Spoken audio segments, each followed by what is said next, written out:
오늘 함께 보실 말씀은 요한계시록 4장 말씀입니다. 요한계시록 4장 말씀을 저와 여러분이 한 절씩 교독하시고 마지막 절은 합독하시겠습니다. 일 후에 내가 보니 하늘에 열린 문이 있는데 내가 들은 바 처음에 내게 말하던 나팔 소리 같은 그 음성이 이르되 이리로 올라오라. 이후에 마땅히 일어날 일들을 내가 내게 보이리라 하시더라. 내가 곧 성령에 감동되었더니 보라, 하늘의 보좌를 베풀었고 그 보좌 위에 앉으신 이가 있는데 앉으신 이의 모양이 벽옥과 홍보석 같고 또 무지개가 있어 보좌에 둘렀는데 그 모양이 녹보석 같더라. 또 보좌에 둘러 24 보좌들이 있고 그 보좌들 위에 24 장로들이 흰 옷을 입고 머리에 금관을 쓰고 앉았더라. 보좌로부터 번개와 음성과 우레소리가 나고 보좌 앞에 켠 등불 일곱이 있으니 이는 하나님의 일곱 영이라. 보좌 앞에 수정과 같은 유리 화다가 있고 보좌 가운데와 보좌 주위에 네 생물이 있는데 앞뒤에 눈물이 가득하더라. 그 첫째 생물은 사자 같고 그 둘째 생물은 송아지 같고 그 셋째 생물은 얼굴이 사람 같고 그 넷째 생물은 날아가는 독수리 같은데 네 생물은 각각 6 날개를 가졌고 그 안과 주위에는 눈물이 가득하더라.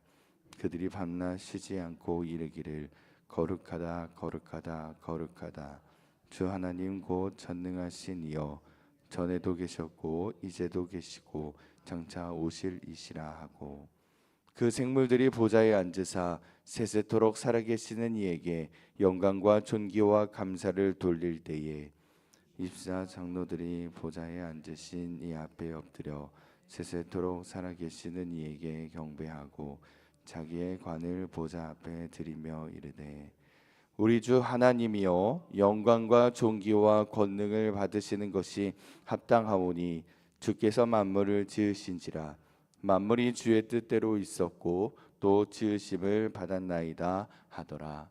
아멘. 사랑하는 성도님들, 하나님의 은혜가 새벽을 깨우고 또한 기도의 자리에 나오신 모든 성도님들 위해 함께 하시기를 축복합니다. 오늘은 7월의 첫 달입니다. 이 7월은 흔히 빗방울의 달이라고도 합니다. 이 장마와 무더위가 이어지며 이 종잡을 수 없는 날씨가 계속되겠지만 어떠한 환경 속에서도 지치지 않고 이 성령님께서 새 힘을 더하여 주시며 우리의 마음을 날마다 새롭게 하시는 은혜가 함께 하시기를 주님의 이름으로 간절히 축원합니다. 이 종말이라는 단어는 이 듣는 이에 따라 다른 뉘앙스로 전달되게 됩니다. 이 보편적으로 두려움의 감정을 가지고 오는 이 단어는 파멸 그리고 소멸이라는 의미로 받아들이게 될 겁니다. 하지만 어떤 이들에 있어서는 정산의 의미로 받아들이게 되는데요. 이 종말을 지금까지 살아온 여정에 대해서 최종 성적표를 받는 순간으로 여기곤 합니다. 아마 그리스도인은 아마 이러한 측면으로 이 종말을 받아들이는 경우가 많을 텐데요. 여기에 더해지는 것은 이전 것은 지나가고 새로운 세상이 열리는 분기점, 우리가 도달해야 되는 목적지가 완성되는 것으로 종말을 바라보곤 합니다. 이렇듯 때로는 종말을 어둡고 이 두려운 측면으로만 접근하게 되는데요. 그런데 세계적인 복음주의 신학자인 정석웅 목사님은 종말을 다른 측면으로 이야기합니다. 바로 종말은 밝고 행복해야 한다는 겁니다. 이 그리스도인에게 있어서 재림신앙은 희망차고 건강해야 하며 균형 잡혀 있어야 된다고 전합니다. 그런 이유가 성경에도 이 예수님께서 다시 오실 그날, 우리가 말하는 종말을 혼인잔치로 묘사하고 있습니다. 우리의 신랑 되신 예수님께서 다시 오셔서 신부인 교회를 맞이하여 혼인잔치를 베푸실 것이라고 약속하셨는데요. 그렇기 때문에 우리는 예수님의 신부로서 자기 정체성을 확고하게 하며 영광스러운 재림으로 교회가 최종적으로 승리를 거둘 것이다라는 것을 확신하며 그날, 그때를 고대해야 합니다. 이렇듯 요한계시록, 우리가 살펴보고 있는 요한계시록 말씀은 미래에 대한 예언서입니다. 사도 요한이 성령에 감동되어 이 하늘 보좌를 마주하며 웅장한 환상들을 옮겨 놓았는데요. 그러다 보니 다른 성경과는 달리 많은 상징을 사용해서 이해하기 어려운 측면도 있습니다. 또한 무섭고 두려운 책이라고 생각하기도 합니다. 이 하나님의 심판을 증거하는 이 무시무시한 내용들이 많이 등장하기 때문입니다. 그런데 그렇다고 해서 덮어만둘 수는 없습니다. 우리가 요한계시록 1장에서 살펴봤던 것처럼 이 연서의 말씀을 읽는 자와 듣는 자, 그리고 그 가운데 기록한 것을 지키는 자는 무엇이 있다 말씀하셨습니까? 복이 있다 말씀하셨습니다. 그렇기 때문에 오히려 적극적으로 읽어서 우리의 삶 속에서 깨어 정신을 차릴 수 있어야 합니다. 우리는 요한계시록을 읽음으로 인해서 날마다 자기를 부인해야 하고 우리에게 허락하신 십자가를 지고 인내하는 삶을 살아가야 합니다. 이 요한계시록을 통해서 이기는 자에게 주시겠다 약속하신 복을 우리는 어떻게 쟁취할 수 있는지를 발견할 수 있어야 합니다. 실제로 요한계시록을 읽어가다 보면요, 하나님의 두려운 심판과 그 심판의 과정에서 언급되는 재앙이 교회를 대상으로 한 것이라고 오해하는 경우가 종종 있습니다. 하지만 이 하살은 하나님을 대적하고 복음을 거부하는 세상, 그리고 배교한 교회를 향한 것임을 우리는 기억해야 합니다. 오히려 요한계시록을 통해서 교회를 향한 하나님과 예수 그리스도의 사랑과 격려와 위로가 얼마나 깊이 있는지를 우리는 깨달을 수 있어야 합니다. 어제까지 살펴보았던 요한계시록 3장까지는 7교회에 주는 메시지였습니다. 하지만 오늘부터 읽은 이 4장은 그 시선이 어디를 향해 가냐? 바로 하늘로 옮겨지고 있음을 발견하게 됩니다. 이 사도 요한은 지금 이 순간 하늘에서 일어나고 있는 일을 기록하고 있는데요. 이것이 요한의 관점에서 기록된 것이 아니라 하늘 아버지의 관점에서 기록되고 있음을 우리는 발견할 수 있어야 합니다. 1절에서 4절까지는 사도 요한이 하늘 보좌에 계신 하나님을 묘사하고 있습니다. 하나님께서 어떤 분이신지를 보여주고 있는데요. 하나님께서 이 땅이 아니라 하늘에 계신 것만으로도 우리는 본질적으로 하나님께서 어떤 분이신지를 알게 됩니다. 여러분, 하나님은 어떤 분이십니까? 어떤 만물보다도 높으신 분, 만물을 초월하시는 분이시라는 것을 우리는 발견하게 됩니다. 우리 2절에서 4절까지의 말씀을 읽겠습니다. 내가 곧 성령에 감동되었더니 보라, 하늘의 보좌를 베풀었고 그 보좌 위에 앉으신 이가 있는데 앉으신 이의 모양이 벽옥과 홍보석 같고 또 무지개가 있어 보좌에 둘렀는데 그 모양이 녹보석 같더라. 또 보좌에 둘려 24 보좌들이 있고 그 보좌 위에 24 장로들이 흰 옷을 입고 머리에 금관을 쓰고 앉았더라. 아멘. 이 사도 요한은 보좌에 앉으신 하나님을 묘사하고 있습니다. 어떻게 하나님께서 보좌에 앉으셨다는 것을 우리는 짐작할 수 있을까요? 보좌에는 무지개가 둘렀고 그 모양이 녹보석 같다고 전합니다. 에스겔은 이전에 하나님께서 나온 광채가 무엇과 같다고 말씀하신 바 있습니까? 무지개 같다고 말씀하신 바가 있습니다. 그리고 무지개의 경우 홍수 심판 이후 다시는 물로 심판하지 않겠다고 약속하셨던 하나님의 언약의 표시입니다. 즉, 이 하나님의 언약을 상징하는 것들을 보여줌으로써 보좌에 하나님이 앉아 계심을 짐작할 수 있게 됩니다. 그리고 5절부터는요, 여러 존재들 또한 하나님을 중심으로, 이 보좌를 중심으로 동심원으로 배치되어 있음을 알게 되는데요. 내 생물들, 사자, 송아지, 사람 같은, 그리고 독수리, 이 네 가지 생물들이 밤낮 쉬지 않고 보좌를 바라보며 하나님의 성품을 찬양하고 하나님께 찬양으로 영광과 존귀와 감사를 올려드리고 있습니다. 그리고 24 장로들, 그리고 천사들 또한 그 주위를 둘러싸고 있는데요.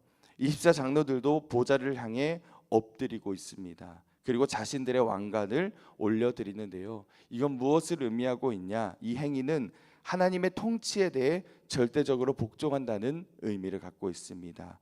그들은 하나님의 통치하심을 완벽하게 인정하고 나아가고 있다는 겁니다. 우리는 이 환상을 통해서 무엇을 깨닫게 되냐? 하늘에서 하나님께 경배를 드리며 예배를 드리는 듯한 장면을 연상하게 됩니다. 그 모든 중심에 누가 계십니까? 영광스러운 보좌에 앉으신 하나님이 계십니다. 하나님께서 온 우주 만물의 왕이시며 유일한 경배의 대상임을 이 환상을 통해서 드러내고 계십니다. 24장로들, 천사들 또한 마찬가지로 하나님께 찬양을 드리며 엎드려 경배하는 예배자임을 환상을 통해서 밝히고 있습니다. 이 환상은요, 당시 요한에게 있어서 큰 위로와 소망이 되었을 겁니다. 당시 소아시아를 지배하던 로마 제국에서는 황제가 최고의 권세를 가진 존재로 여겼습니다. 그렇다 보니 황제 숭배를 거부하는 이들은 무엇이 뒤따라야 하냐? 박해와 핍박을 받아야만 했습니다. 이러한 상황에서 요한이 본 환상, 하늘 보좌에 앉아 온 세상을 다스리시는 하나님을 보게 된 환상은 그에게 있어서 큰 위로가 되었을 겁니다. 참된 통치자는 로마 황제가 아니라 하나님이시구나. 이 모든 역사의 주권 역시 그분 손에 달려 있음을 보게 됩니다. 이 환상으로 인해 박해로 두려움 속에 있었던 요한과 당시 성도들은 이 무엇과도 바꿀 수 없는 위로와 담대한 소망을 다시 얻게 됩니다. 이 환상은 당시 성도들 요한뿐만 아니라 오늘을 살고 있는 그리스도인 우리 성도들에게도 동일한 위로와 용기를 전해주게 됩니다. 믿음의 경주를 이어가는 우리 역시 보이지 않는 핍박이 있고요, 두려움과 흔들림 속에서 살아가게 됩니다. 그런데 우리의 시선이 이 세상이 아니라 하늘 보좌에 앉아 계신 하나님께 머물 때 우리는 살아갈 용기와 소망을 얻게 된다는 것입니다. 사랑하는 성도님들, 우리에게 맡겨주신 인생의 경주가 있습니다. 이 경주를 끝까지 완주하며 승리할 수 있는 비결은 우리의 삶의 중심에 하나님을 모시는 데에 있음을 기억하시길 바랍니다. 하나님의 통치하심을 인정할 때 승리할 수 있다는 것입니다. 모든 만물보다 높으시며 영광과 존귀와 능력을 받으시기 합당하신 하나님을 바라보고 그분의 주권과 일하심을 신뢰하며 나아갈 때 끝까지 믿음으로 나아갈 수 있습니다. 어떠한 상황이 우리의 눈앞에 닥칠지라도 주님을 우리의 삶의 주인으로 고백하며 살아가시기를 소망합니다. 보좌에 앉아 계신 하나님을 바라보며 하나님만을 경배하는 삶을 살아가시기를 주님의 이름으로 간절히 축원합니다. 또한 오늘 말씀은 하늘이나 이 땅이나 우리에게 주어진 사명이 무엇이냐? 하나님께 찬양으로 영광과 존귀와 감사를 올려드려야 된다는 것입니다. 이 주님께서 가르쳐 주셨던 기도 중에 하늘에서 이루어진 것 같이 땅에서도 이루어지리라. 저는 이 기도가 오늘 말씀과도 맞닿아 있는 것이 아닐까 묵상해 봅니다. 하늘의 모든 존재, 우리가 살펴보았던 것처럼 모든 존재가 보좌에 앉으신 하나님을 경배하고 그분의 통치를 인정했습니다. 그렇다면 우리 또한 이 땅에 살아가는 동안 하나님의 주권을 인정하며 그분의 통치하심에 순종하며 우리의 모든 삶을 하나님을 예배하는 삶으로 살아가야 될 줄 믿습니다. 그러할 때 하늘에서 이루어지는 하나님의 뜻이 우리의 삶과 가정, 교회와 이 땅 가운데도 충만하게 이루어질 줄 믿습니다. 이러한 은혜가 저와 여러분에게 함께하기를 주님의 이름으로 간절히 축원합니다. 오늘은 선교를 위해서 함께 기도하기를 원합니다. 이제 다음 주부터 진행되는 라오스 단기 선교를 위해서 기도해 주시기 바랍니다. 우리 13명의 팀원 가운데에 모든 팀원들이 하나님의 역사를 보게 하여 주시고 그 땅에 하나님의 성품을 흘려보내는 은혜의 통로가 될 수 있도록 기도해 주시길 바랍니다. 그리고 기도로 준비하고 있는 우리 드림고등학교 창천동 봉헌식 또한 은혜 가운데 잘 진행될 수 있도록 마지막 봉사까지 잘 맞춰질 수 있도록 기도해 주시기 바랍니다. 그리고 각자 가지고 나온 기도의 제목을 가지고 이 시간 함께 기도하며 주님의 얼굴을 구하며 기도하며 나아가겠습니다. 하나님 감사합니다. 오늘도 새벽을 깨워 이 자리에 나오게 하시고 이 자리를 은혜의 자리로 바꾸어 주심에 감사를 드립니다. 하나님 우리에게 새 마음을 허락하여 주셔서 하나님이 우리와 함께 하시며 하나님께서 일하신 분 다시 한 번 더 고백하며 나아가게 하여 주시고 하나님의 통치하심을 인정하며 엎드려 주님만을 바라보며 나아가는 이 시간 될 수 있도록 인도하여 주옵소서. 하나님, 우리의 시선을 하늘로 보좌에 계신 하나님께로 돌리며 나아갑니다. 이 세상의 어려움과 이 세상의 아픔에 집중하고 있는 것이 아니라 보좌 위에 앉아 계신 하나님께로 우리의 시선을 돌리며 나아갈 때 하나님의 일하심과 통치하심과 하나님의 역사하심을 인정하며 나아가는 주의 백성들 되게 하여 주옵소서. 무엇보다도 주님, 이 시간 선교를 위하여 기도합니다. 다음 주부터 진행되는 우리 라오스 단기 선교 가운데에 성령님께서 주관하여 주시고 함께하여 주옵소서. 사람의 뜻으로 나아가는 것이 아니라 하나님의 뜻으로 나아가는 귀한 선교 여정이 되게 하여 주시고, 하나님께서 열방을 사랑하시며 열방 가운데 일하심을 보고 듣고 하나님 이 땅 가운데 다시금 간증으로 하나님을 높여드리며 영광 올려드리는 귀한 하나님의 사람들이 되게 하여 주옵소서. 무엇보다도 드림고등학교 창천동 하나님 봉헌식 가운데 함께하여 주셔서 은혜 가운데 진행되게 하여 주셔서 하나님 마지막 공사까지 잘 맞춰질 수 있도록 하나님 인도하여 주시고, 하나님 우리는 가지는 않지만 보내는 선교팀을 위하여 기도하는 선교팀으로 세워질 수 있도록 주님께서 인도하여 주시고 함께하여 주옵소서. 이 시간 간절한 기도의 제목을 가지고 나왔습니다.